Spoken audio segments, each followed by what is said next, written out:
Hey, welcome back.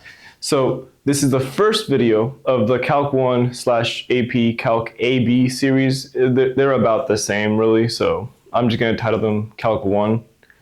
So today we're going to cover what is a limit and like the very basics of it. With the free textbook that I'll have linked in the description below, it's chapter 2.2 and a little bit of 2.3. So yeah. In case you didn't watch the why you should care about calculus video that I'll have posted. So in calculus, we deal with the, as it's fancily called, infinitesimally small. What does that mean? It means super small, right? So you move not even a millimeter would be a big change in some problems, right? So you want to get just incy-wincy bit of movement, right? And the two main topics that calculus covers are derivatives and integrals. However, the basis of both of those has to do with limits.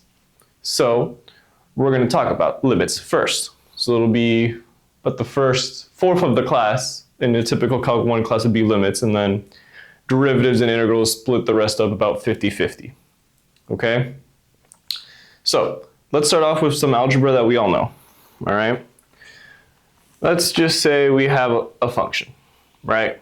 Y equals x. It looks something like this, right? Now, what can we say about this function? Well, has an x-intercept, right? This is where y equals 0. Has a y-intercept, right? This is where x equals 0. In this case, they are both at the origin, right? They're both right there. And then it has a slope, right? And the slope, which we use the letter m for some reason, right, is the change in y over the change in x. Okay, that's some new notation. You are going to be seeing this notation throughout calculus, so let's talk about it. This is delta y over delta x. Delta y is just saying y final minus y starting or initial, right? So it's just saying you take where you ended up and you subtract it from where you started, right? So a slope is the change in y over the change in x. Okay, so in this case, it's a very simple function. It has a slope of 1. For every 1x, you go up 1y. For every x you go back, you go down 1y. Okay. So a slope is a rate of change. For every 1x you change, you equally change some amount in y. Okay. But now, here's a question for you. All right. Suppose we have some other function. Nonlinear, right? Let's say x squared, right? That looks something like that, more or less. Now here's one of the questions you could ask. Does this function have a slope? It does. It is not constant because, as you can clearly tell, the change, and let's say this is 1, 2, right? The change from here to here is less than from here to here, right? The change in red is less than the change in green. So there is some slope, but we don't know it because it's not constant. Calculus solves this with the idea of a derivative, right? And like I said earlier, a derivative, the definition of it uses limits. So we have to talk about limits. So let's go back to our linear function, y equals x. Simplest thing that I can think of personally. So let's first make sure we can all have the same notation, understand what I'm writing.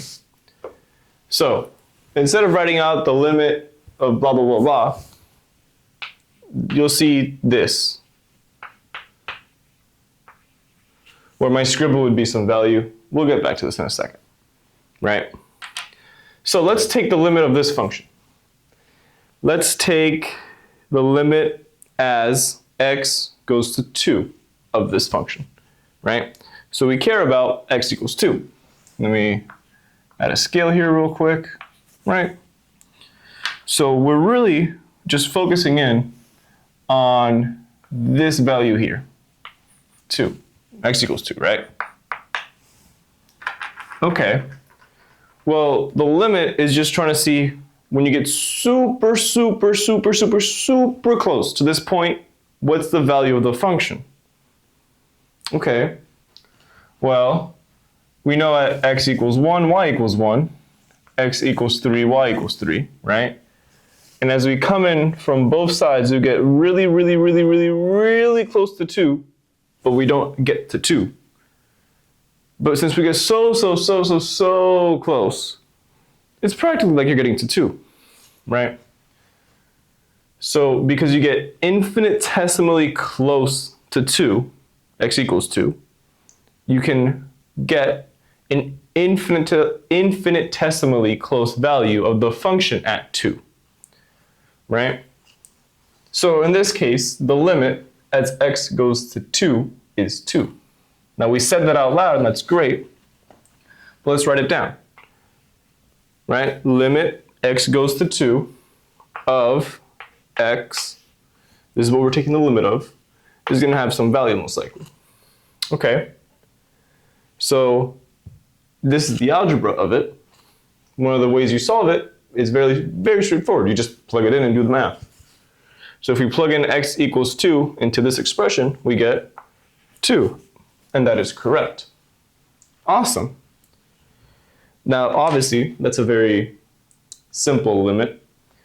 But now we have to, obviously, we can't just stay on like simple examples like this. Calculus is an interesting subject, and part of that interest is the difficulty of it. So let's move on to a harder example, but not by much. So let's read this. This is asking us to find the limit as x approaches 3 of x squared minus 3. This is the graph of x squared minus 3, and then over here I'm going to use Desmos to actually plot it up nicely because I'm not good at drawing, right? But that's okay, you don't need to be great, right? So let's just look at it visually, because that's one of the ways to solve it. You just look at the graph. Okay, well, which is the point that we care about? We care about as x goes to 3, right? So what we're really trying to focus in on is this value here in red. Okay. Well, we start at x equals 0, and as we approach 3, we go to y equals 6, right? And as you will see here from the Desmos graph, if you approach from like 5 down to 3, you're going to go down to y equals 6, right? So in this case, the limit as x goes to 3 of x squared minus 3 equals 6. And that is correct. But let's now do it another way, the algebra way, right? So we have f of x equals x squared minus 3. And we want the limit as x goes to 3 of f of x. F of x function notation, right? So f of x equals this, right? So let's just plug in 3 and see what happens, right? Well, the only x in this equation is right here. So we're going to plug in 3 into this. We get 3 squared minus 3. 3 squared is 9. Minus 3 is 6. So we get 6. And yeah, that lines up. No matter how you take a limit, you should get the same answer, right? If it's the same problem, and you did the graph or algebra, you should get the same answer. But there's one more fairly simple way of taking a limit, and that's via a table of values. So let's do an example of a table of values. So before we get to this table of values, let's just quick recap of what we've learned. Friendly reminder that the slope, which is an m, is the change in y over the change in x, which we write as delta y over delta x. Delta is the final minus the initial. And algebraically, taking a limit looks something like this. The limit as x goes to some value of some mumbo jumbo should equal something, right? And so far there's two ways to evaluate. Plugging it in and looking at the graph. Now, let's look at the third way that's fairly simple and straightforward. Table of values. So we're given values of x and f of x, and we're asked to find the limit as x goes to 5 of f of x. Okay, well, let's look and see if we can even do it. Well, we can, because we start at x equals 3. We have x equals 4.5, 4.9, 4.999. Then we have 5.001, 5.5, 5.9, and 6. So we do get super close to 5. We just don't get to exactly 5.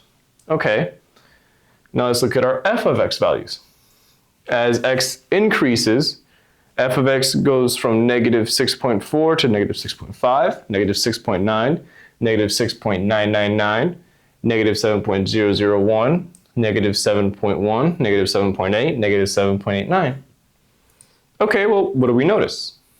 Well, when we get really close to 5, but just a little less, we're at a little less than negative 7, right? When we get to a little bit more than 5, we get to a little bit more than negative 7, right? Which means that, we can visualize a bit of it. Here we have x equals 5, right? When we're right here, we have f of x equals negative 6.999. When we're a little bit more than 5, right, we have f of x equals negative 7.001, right? So we get super close. Well, these are practically both negative 7, and they're both practically at x equals 5. So since we're infinitesimally close to, not infinitesimally, like super duper close, right? We can just say, hey, this is negative 7, because if we're a little bit under, it's a little bit under negative 7. If we're a little bit over, it's a little bit over negative 7. So that means the limit as x goes to 5 of f of x equals negative 7. Now you are most likely not going to see this too often, because it's just like annoying to have to write up, and like it's not anything difficult. It's just looking at numbers, but it's not that bad. Now, we've covered the 3 basic ideas of how to solve a limit, which is algebra, look at its graph, or look at its table of values if you're given one. Now, let's dive a bit more into some algebra of limits, because although you might be thinking, okay, this is simple so far, it's going to get a lot more complicated, it's actually not. It'll be fairly understandable. So if you remember, our very first example was the limit as x went to 2 of x, right? And this equaled 2, right? Now, we're asked to find the limit as x goes to 2 of 2 times x. All right? So let's just do it pretending we never did this, right? Well, we don't have the graph, we don't have a table of values. Let's just algebra it. Let's just plug it in. All right, whereas in x, there's only one x, so we plug in 2. We get 2 times 2, right? That is going to equal 4. Okay, that's correct, but let's learn a limit property, right? So we have the limit as x goes to 2 of 2 times x. This dot represents multiplication, right? Well, 2 is a constant. It's just something that we multiply by. We can, not have to worry about it. We don't have to do any algebra or calculus to it, right? So one limit property is that we can actually just have 2 times the limit as x goes to 2 of x, right? And that makes sense, because this is saying take the limit as this goes to 2, we get 2, and then you multiply by 2. So it's the same thing as that, right? Not too difficult. So what this is saying is that if you have the limit as x goes to some number, let's say a, of some constant c times a function of x, right? Let me make a better C there. So we have the limit as x goes to some constant a of some constant c times f of x. This is the same thing as c times the limit as x goes to a of f of x. And that makes sense, right? If you're just gonna multiply by something, does it matter when you multiply? Be it the end or the beginning? Not really, like you just do it at the end. So this is one really useful property to know. And you will be seeing notation like this because sometimes it's best to have the textbook looking stuff explained in simpleton words, which isn't to say that you are a simpleton, but like sometimes you're just like, what is all this math? So I will be writing it up in fancy terms, but it's not that fancy. You are smart and you can do it. All right, now we have the limit as x goes to 0 of 3. Okay, well, there's no x's. There's no algebra, there's no variables, there's just 3, right? So let's look at this graphically, right? It's nothing crazy. It's a straight line, right, at y equals 3.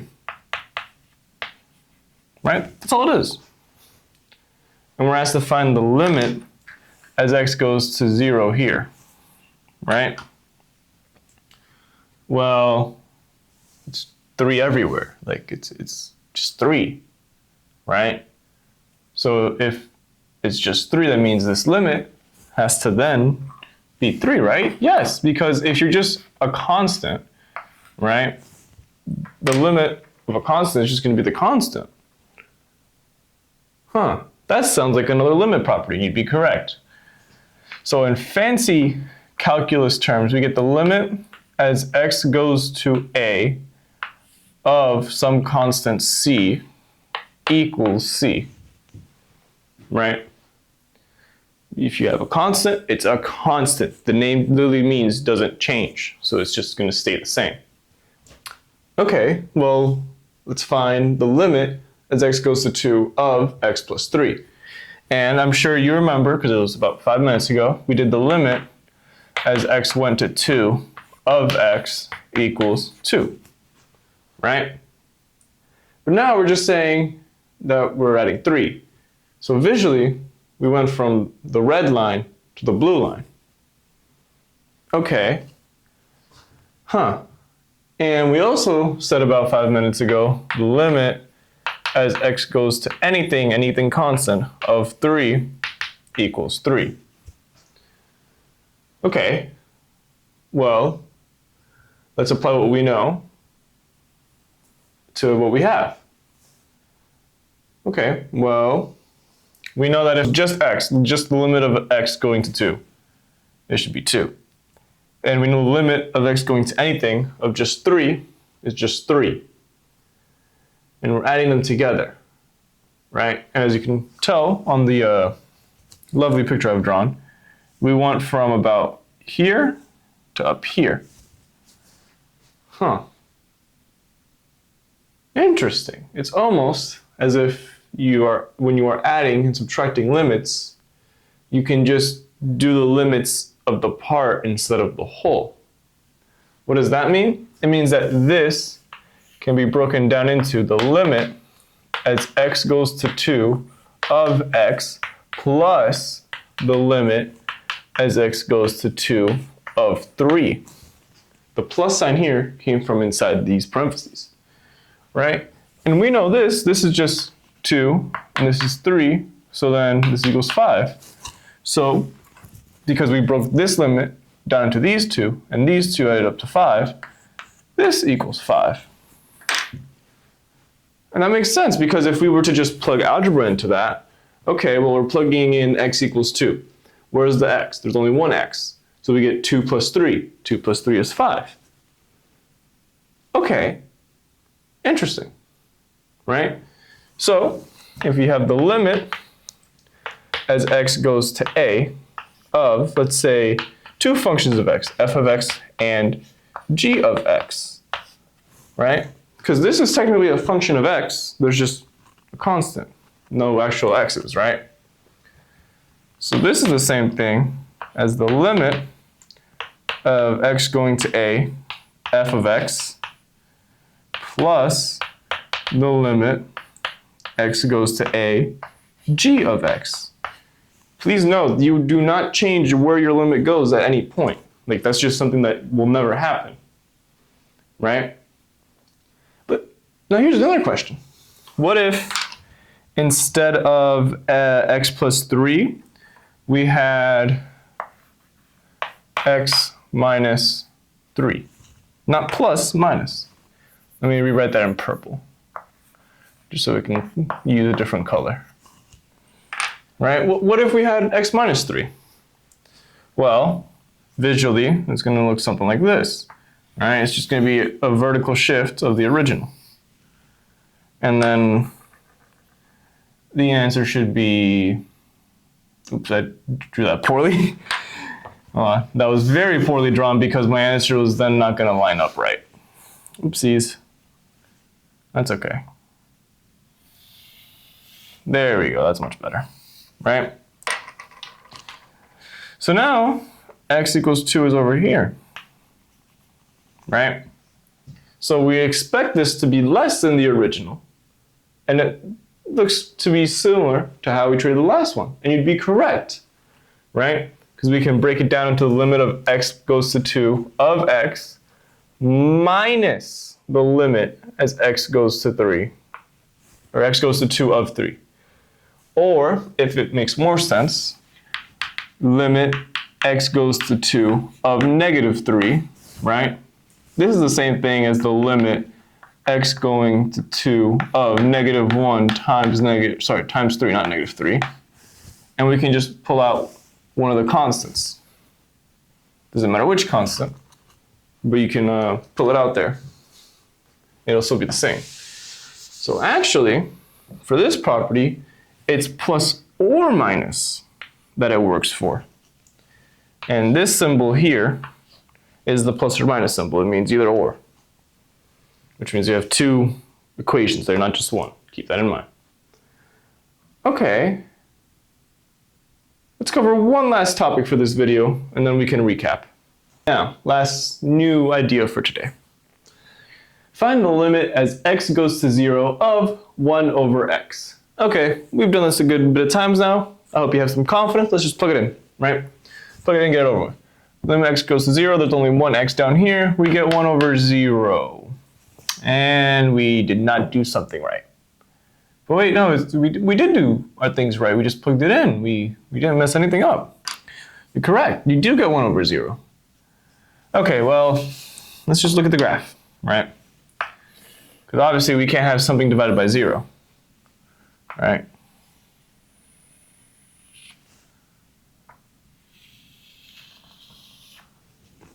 This is the graph of 1 over x, right? And a quick exponent review, this equals x to the negative 1. Okay, well, let's look at where we want to be. We want to be at x equals 0, right?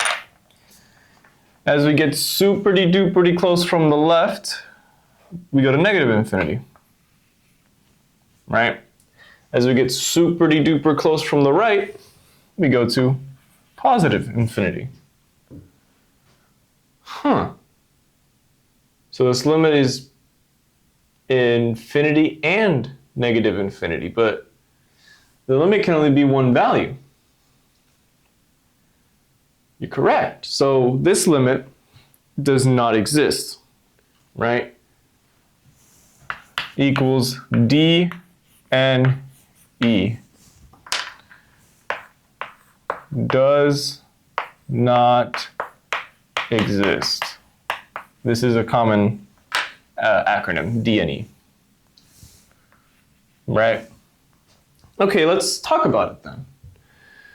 Because up until this point, purposefully, you had limits that existed, and it was nice to work with, and everything was good and happy. But this is a scenario where it doesn't exist. Everything's not perfect. Okay, well, let's see. We know we can't divide by 0, right? And the graph looks like this. So as we approach from the left, we get some value. As we approach from the right, we get some other value. So that means for the limit to exist, you have to agree on one value. You have to converge to one value. Convergence is a word that you'll hear a lot, especially in Calc 2, but it just means agree upon, essentially, right? So because these limits diverge, disagree, don't converge, right? This limit does not exist. But if we did just go from one side, it would exist. And if we did just go from the other side, it would exist with a different value.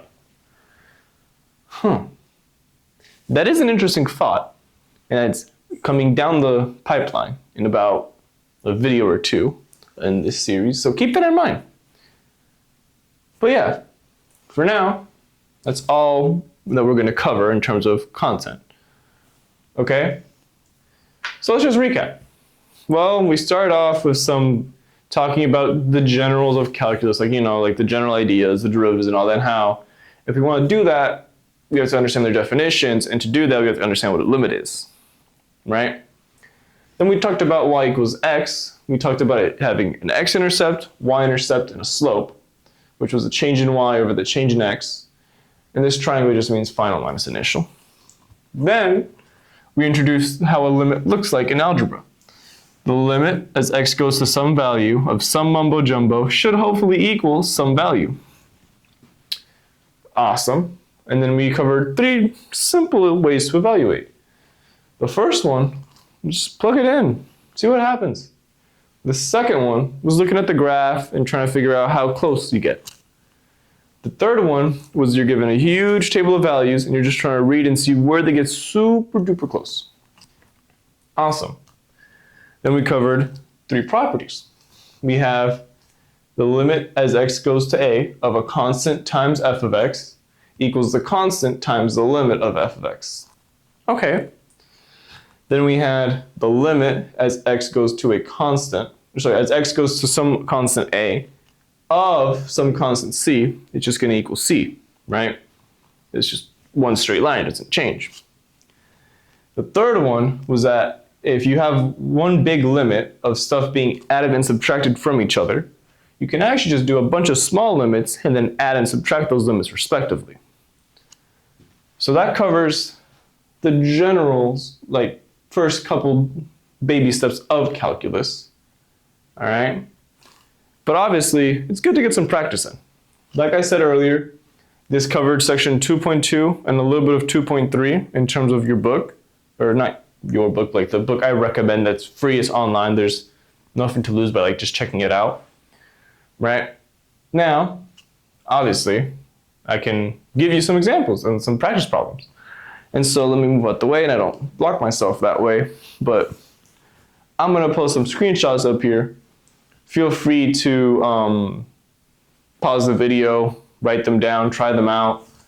There is one really hard one, well, really hard in the sense that it's gonna make you think, and thinking is good, because calculus, as someone who has taken Calc 1 through 3 and has taught calculus, I'm not exaggerating when I say this, 90% of the mistakes are in algebra.